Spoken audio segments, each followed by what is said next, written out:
Welcome to Luca is a Billionaire, where the only thing I invest in is your answers.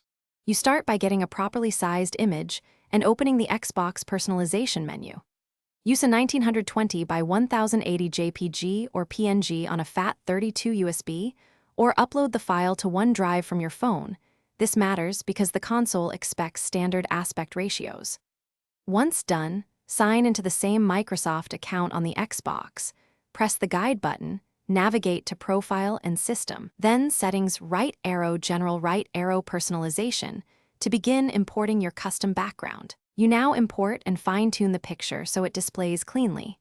Choose My Background, pick Custom Image, then select your USB device or the OneDrive photo folder. The system will load thumbnails. Make sure to use the crop and position tools. This removes black bars and centers focal points because the dashboard crops sides for icons. After adjusting, preview the result to verify contrast and legibility, and if necessary, go back to tweak the crop or swap to a different file. Apply the image and confirm on the home screen so you see how menus and titles overlay it. If you don't see changes immediately, sign out and back in or restart the console. This often forces the UI to refresh. If the image fails to import, make sure the file is JPG or PNG, not larger than the console's practical limits, and that a USB is formatted FAT32 or that OneDrive fully synced. Resave at 1920 by 1080 and try again.